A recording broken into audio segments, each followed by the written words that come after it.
Résistants, bonsoir. Vous avez droit à un journal des résistants exceptionnel dû à l'actualité et à la mort du tueur de Toulouse. Cette mort pose un certain nombre de questions face aux conditions dans lesquelles ce personnage a pu agir, face aux réactions de la classe politique et journalistique française, voire suisse, puisque Ramadan se permet de nous donner des leçons, et également nous donne des perspectives très inquiétantes pour l'avenir, puisqu'on sait quand même que la France distribue très largement des visas aux prédicateurs salafistes qui viennent en France, comme ce sera le cas le 6 avril pour le prêcheur Karadawi, pour donner des conférences, notamment au congrès de l'UOIF. Alors, le premier élément, bien sûr, ce matin j'ai été interviewée par 2 journalistes de la chaîne parlementaire pour une émission de ce soir, et la journaliste me disait, est-ce que pour vous, de Riposte laïque, ce qui se passe, ça ne serait pas du pain béni?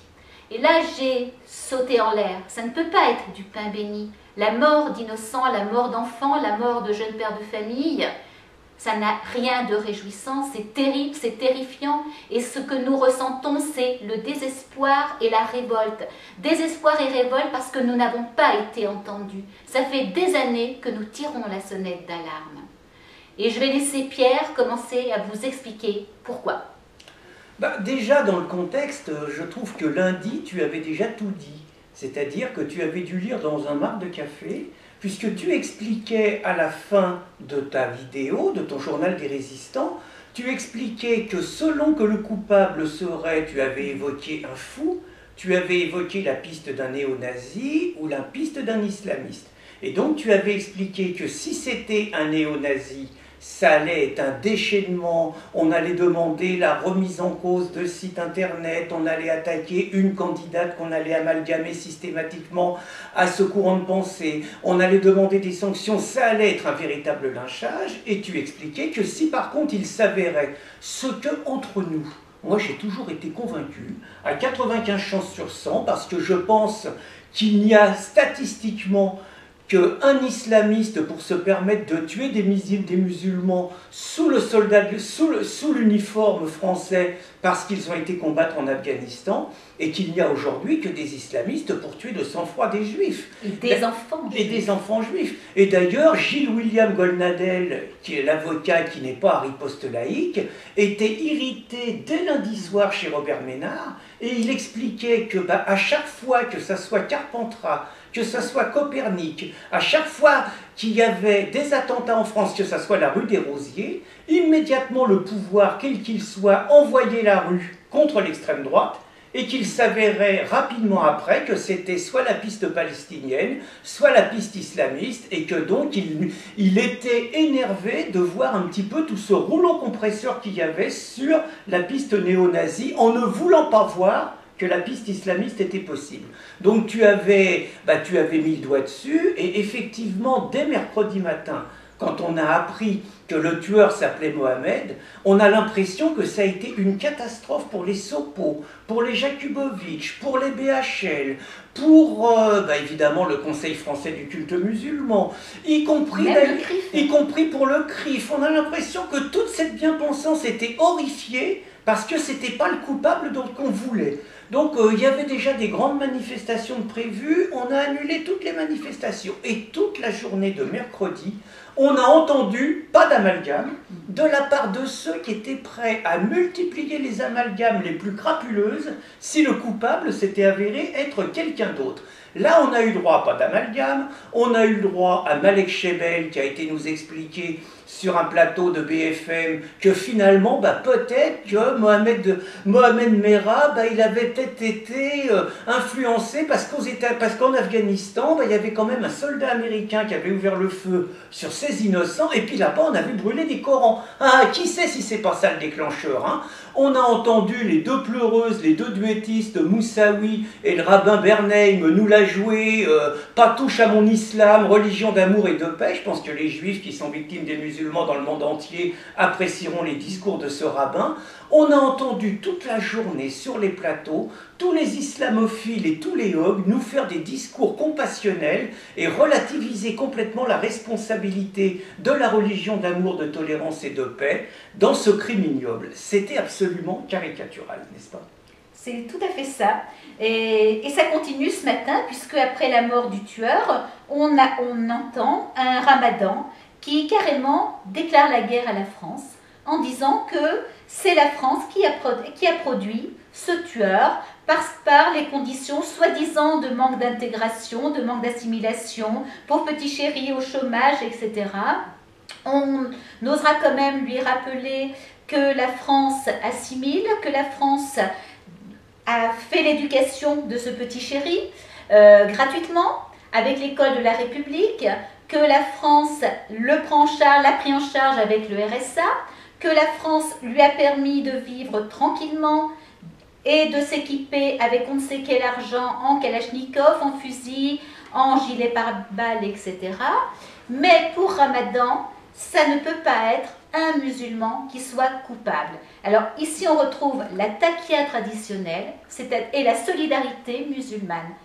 Un musulman doit être soutenu par tous les musulmans, quels qu'ils soient. Ça fait partie des enseignements du Coran. Et c'est bien pourquoi ce drame terrible ne peut que recommencer tant que la France ne tapera pas du poing sur la table pour imposer un islam qui ne soit pas fondé sur le Coran, sur les actes de la vie de Mahomet, mais qui soit expurgé de tout ce qui est incompatible avec nos lois, avec le pays. On a même entendu ce matin Bayrou faire du ramadan. Bayrou dire « il faut quand même comprendre, la vie dans les cités, c'est pas facile, etc. » Alors, on a des amis à Toulouse qui nous disent que depuis quelques années, Toulouse est devenue un nid de salafistes, qu'on voit des femmes en niqab qui se promènent malgré la loi, que les vêtements sont de plus en plus agressivement religieux, mais c'est sans doute à cause de la France. Alors, pour compléter ce que tu disais, tu parlais un petit peu du cœur des pleureuses ce matin. Alors, on a l'avocat de Mera qui, déjà toute la journée de mercredi, s'est répandu sur toutes les antennes dans le genre « c'était un bon petit gars, ça, alors je comprends pas ce qui s'est passé ». Là, il va encore plus loin et il attaque les policiers du RAID en expliquant que finalement, les méchants policiers du RAID ont tué un bon petit gars. Ils n'ont peut-être pas assez discuté avec lui, ils n'ont peut-être pas assez ouvert le dialogue et tout. Ils se sont fait canarder quand même, on parle de 300 impacts. Ils se sont fait canarder, ils ont des blessés, mais quand même, ils auraient pu discuter un petit peu plus et tout finalement. Est-ce que les policiers vont pas être à nouveau pointés du doigt? Est-ce qu'il ne va pas y avoir un dépôt de plainte pour violence? On s'attend à tout dans ce pays. Et puis il y en a un autre qui s'est distingué, c'est encore l'inévitable Mélenchon. Je vous cite donc Jean-Luc Mélenchon, donc le grand laïc, un bouffeur de curé, égal à lui-même. Nous ne croyons pas qu'un seul musulman ait quoi que ça soit à voir avec ce dégénéré. Alors que ça soit un dégénéré, moi je ne crois pas que c'est un dégénéré, mais dans quel monde il vit Mélenchon? Il ne se rappelle pas de Khaled Telkan en 1995? Il ne se rappelle pas des attentats du métro Saint-Michel en France en 1995? Il est au courant qu'à Madrid et à Londres, des jeunes nés aux Pays-Bas ont fait sauter quand même des métros avec des centaines de victimes? Il est au courant qu'aux Pays-Bas, Theo van Gogh a été assassiné par Mohamed Bouhéri, né aux Pays-Bas? Il est au courant que depuis le 11 septembre 2001, plus de 18 000 attentats mortels ont été commis dans le monde au nom de l'islam. Ce n'est pas des musulmans, ça? Il est au courant qu'en France, lors du vote en Tunisie, le parti Ennahda a recueilli 40% de votes de la part des Tunisiens en France qui sont considérés comme les moins atteints par l'islamisation de leur pays. Est-ce que Mélenchon est au courant de tout ça? Moi, je me pose des questions par rapport à quelqu'un qui se réclame de la laïcité. Comment peut-il être aussi borné, aveugle? D'ailleurs, il y a une anecdote assez marrante hier sur BFM. Mélenchon, en 16 secondes, explique que la France continuera à vivre ensemble entre les Français, les Juifs et les musulmans. Et il n'y a plus de chrétiens. C'est quand même un lapsus extraordinaire. Donc Mélenchon égale à lui-même. Alors Mohamed Merah n'est pas un dégénéré, comme disait Pierre, c'est un djihadiste. Un djihadiste est forcément un monstre, mais c'est un djihadiste reconnu, encouragé par les textes, par le Coran. Il a fait son travail de musulman. Il a tué des mécréants, il a tué des juifs, il a fait ce qu'on lui demande. Ça n'est pas un dégénéré, c'est un monstre djihadiste, et ça, il faut qu'on le redise. Comment se fait-il d'ailleurs que ce personnage, qui a dû être condamné 10-15 fois dans sa verte jeunesse, qui a traversé toute une cité, le sabre au clair en criant au djihad, qui a contre lequel une dame a porté plainte parce que pendant quelques heures, il a pratiquement séquestré son jeune fils pour l'endoctriner, pour faire du prosélytisme terroriste. Comment se fait-il que ce personnage ait pu acheter toutes ces armes, ait pu circuler et soit resté comme ça, au su et au vu de tout le monde? J'ai un trou sur ce que je voulais. Bah écoute, je vais te reprendre un petit peu. Ouais. Hein, Sarkozy, parce qu'on est quand même amené à s'interroger sur les réponses. Que faire pour qu'un tel drame ne se reproduise plus? Alors Sarkozy a fait du Sarkozy. C'est-à-dire qu'il nous a fait une conférence de presse où, d'un air martial, il a expliqué que quiconque serait surpris à aller sur un site terroriste serait poursuivi devant les tribunaux. Et il a continué, quiconque irait sur un site incitant à la haine ou à la violence sera condamné. Alors là, on nous fait du super Adopi. Là, on est dans le flicage total d'Internet, mais il y a quand même quelque chose de plus grotesque encore. Quiconque ira sur un site terroriste sera condamné. Parce que le site terroriste, on continuera à pouvoir le recevoir en France. C'est quand même effrayant ça. Pourquoi ne pas fermer le site terroriste plutôt que de condamner les gens qui vont sur le site terroriste? J'avoue, je ne comprends pas trop. Mais il y a quelque chose qui m'inquiète. Moi, demain, j'aurai le verdict d'un procès où je suis inculpé avec mon copain Pascal Illout d'incitation accusé par la Ligue des droits de l'homme, le MRAP, SOS Racisme, la LICRA, bon, les éternels, ceux qui se sont distingués par un politiquement correct extraordinaire et par surtout un appel au lynchage contre la libération de la parole raciste et qu'on n'entend plus depuis qu'on sait que le coupable s'appelle Mohamed. Donc moi je suis donc poursuivi pour incitation à la haine, à la discrimination et à la violence. Donc est-ce que ça veut dire, si on écoute Sarkozy, que ce sont les antiracistes en personne qui vont décider quels sont les sites qui incitent à la haine, à la discrimination, à la violence? Là, ça serait quand même la totale, c'est-à-dire que nous assistons à un spectacle en France où un djihadiste assassine de sang-froid trois militaires, en blesse gravement un quatrième, assassine de sang-froid 3 enfants juifs et un adulte juif, et que ceux qui vont subir les conséquences seront les sites internet qui, depuis des années, comme F2Sous, Riposte laïque, islamisation.fr et bien d'autres, alertent sur les dangers de l'islamisation de la France. On fait du Sarkozy. La liberté d'expression est vraiment en danger, mais le terrorisme est facilité.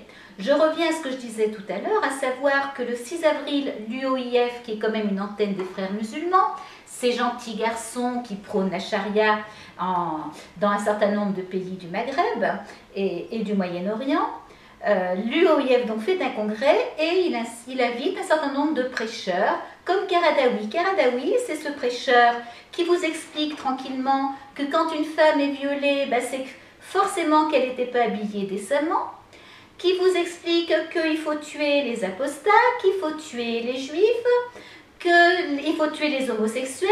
Et sur les juifs, juste, je veux bien ajouter une chose. Et là-dessus, c'est Mohamed Sifawi, pourtant c'est pas un grand ami de Riposte laïque, mais quand il a raison, il faut le dire, Mohamed Sifawi soulignait que Youssouf Al-Qaradawi, dans un prêche, appelait les musulmans à poursuivre le travail commencé par Hitler. Il appelait ouvertement les musulmans à ça. Et Mohamed Sifawi signalait que dans l'Église catholique, quand un Monseigneur Williamson, cardinal négationniste, se permet justement de tenir des propos négationnistes, immédiatement l'ensemble de l'Église catholique, l'ensemble du monde politique condamne. Les chrétiens réagissent. Et somme le Vatican de sanctionner Williamson. Et Mohamed Sifawi soulignait que dans le monde musulman, les propos de Youssouf Al-Qaradawi n'ont reçu aucune condamnation. Et que c'est ce personnage à qui Guéant a donné un visa pour venir au congrès de l'UOIF le 6 avril. Voilà. Sarkozy fait des grands effets de manche, on va interdire, on va condamner, mais ils ouvrent grand les portes de la France à tous les prêcheurs qui prêchent le terrorisme, qui prêchent le djihad. Karadawi et d'autres, quand on sait que par ailleurs les sites internet d'un certain nombre de mosquées relaient justement les paroles de Karadawi, relaient ses discours, relaient des extraits de son livre où il dit clairement ce que je viens de rappeler, on se demande ce que depuis 5 ans Sarkozy a fait pour interdire la propagation du djihad, pour interdire la propagation du terrorisme et pour fermer toutes les mosquées où il se tient de tels propos. Rien n'a été fait, comme il est facile de menacer ceux qui pourraient aller sur ces sites. Alors la question c'est que faire? Moi j'entends, toute la thèse officielle, c'est un fou, c'est un dégénéré, c'est un personnage isolé. Alors certes en France il n'y a pas eu d'attentat depuis 16 ans, depuis Khaled Kelkal à Lyon. Ça ne veut pas dire qu'il n'y a pas eu des tentatives d'attentat. Les services secrets nous expliquent que c'est par dizaines et par dizaines, et pas seulement en France, que des attentats graves ont été déjoués. Nos services secrets sont sur les dents tous les jours.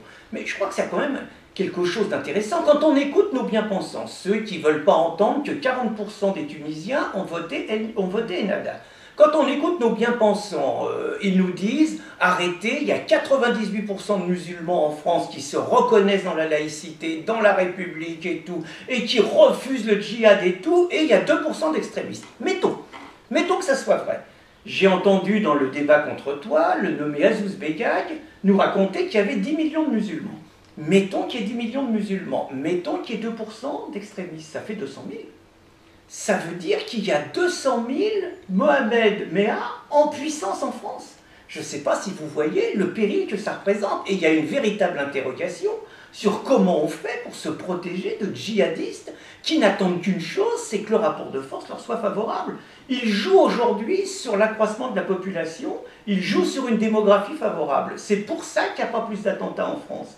Je crois qu'il faut s'interroger sur qu'est-ce qu'il faut faire. La première chose, il est urgent d'informer les Français sur la réalité de ce qu'est l'islam, sur la réalité du Coran, sur la réalité des hadiths, sur ce qu'écrit un Hamdan Ammar toutes les semaines dans Riposte laïque, sur ce que raconte une Wafa Sultan, une Aya Nersi Ali, un Hamid Zanaz, un René Marchand, une Taslima Nasrin, sur ce que racontent tous les laïcs arabes qui, eux, cherchent à nous alerter justement sur la réalité de l'islam. Il faut arrêter de n'inviter sur les plateaux de télévision que les enfumeurs, style Sifawi, style Malek Chebel, style Caroline Fourest, tous ceux qui nous racontent que l'islam est compatible avec la République. Il y a un devoir de vérité sur la réalité des textes de l'islam, sur ce qui est enseigné dans les écoles coraniques.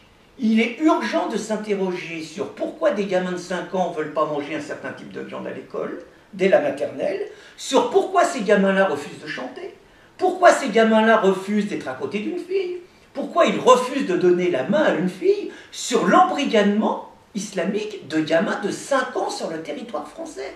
Si on ne s'interroge pas là-dessus, on va avoir des réveils difficiles. Et moi, je crains qu'en plus, l'exemple avec l'antisémitisme, la volonté de transférer le conflit israélo-palestinien en France, l'exemple d'un héros, parce qu'il va être considéré comme ça aujourd'hui, qui a tiré un martyr, qui a assassiné 3 enfants juifs, qui a assassiné un adulte, qui a tenu tête aux forces de l'ordre, sachant que l'islam n'est pas du tout, comme j'entendais certains dire, que c'est une religion de vie et d'amour, c'est une religion de haine et de mort. Donc il va y avoir un culte du martyr. Moi je crois réellement qu'au lieu de faire ces pitreries, Sarkozy et le futur gouvernement français, quel qu'il soit, ont une urgence. La première urgence, c'est une mission parlementaire pour savoir ce qui se passe dans les mosquées, ce qui se passe dans les écoles coraniques. Les contenus des textes du Coran sont-ils compatibles avec la République? C'est la première urgence. La deuxième urgence, eh bien je suis désolé, il y a des personnes qui n'ont rien à faire sur le territoire français, qu'ils soient français ou qu'ils ne soient pas français, à partir du moment où ils véhiculent un message de haine contre notre pays, à partir du moment où ils appellent ouvertement au meurtre contre des ressortissants parce qu'ils sont militaires, parce qu'ils sont chrétiens, parce qu'ils sont homosexuels, parce qu'ils sont mécréants, parce qu'ils sont juifs, la France a le devoir de se protéger contre ces véritables fascistes. Moi, j'entends les gauchistes qui souvent nous racontent « pas de fachos dans les quartiers et pas de quartier pour les fachos ». Bande d'idiots, les fachos, ils sont déjà dans les quartiers. Je crois que c'est vraiment le mot de la fin. Vive la République, vive la France, et demain vendredi, nous nous attacherons un petit peu aux causes. Pourquoi est-ce que l'Europe est-elle si favorable à l'islamisation de nos pays? Pourquoi l'encourage-t-elle? Et pourquoi pousse-t-elle nos dirigeants à nous islamiser?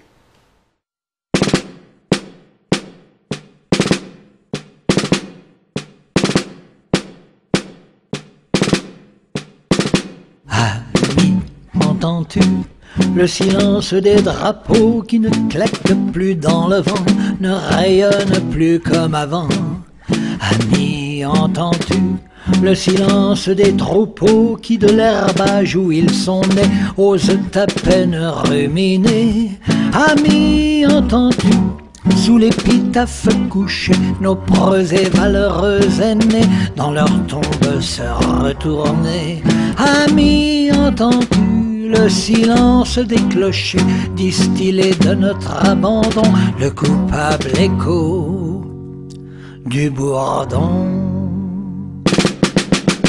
Ami, entends-tu les couacs, la cacophonie au concert des Euronations où chacun joue sa partition?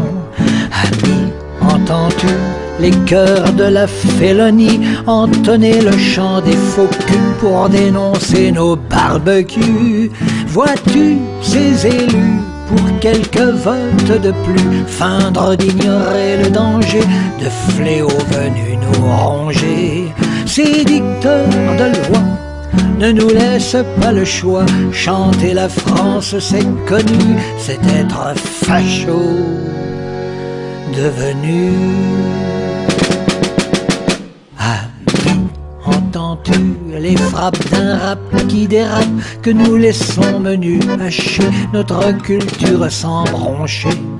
Ami, entends-tu de l'embiellage aux soupapes ces petits bruits annonciateurs d'avoir à changer le moteur? Entends-tu, ami, sourdre comme un tsunami, l'immense colère larvée des hommes prêts à se lever? Aux dicteurs de loi, le jour venu des grands choix, dans un réflexe national, ils porteront le coup fatal. Ami, si tu crois en Marianne autant que moi, à salir viens t'accorder, donnons un là à nos idées, face aux déloyaux, renégats ou godillots, qui de nos cocardes font fi. Soyons les nouveaux FFI, de mains en pavois, à nos balcons, sur nos toits, faisons revivre nos drapeaux de Satan, boutons les suppôts. Ces dicteurs de loi, pour qui cela va de soi, chanter l'amour de la patrie, c'est mériter le pilori. Ces dicteurs de loi ne nous laissent pas le choix. Rester français de notre temps, c'est être avant tout résistant. Rester français de notre temps, c'est être avant tout résistant.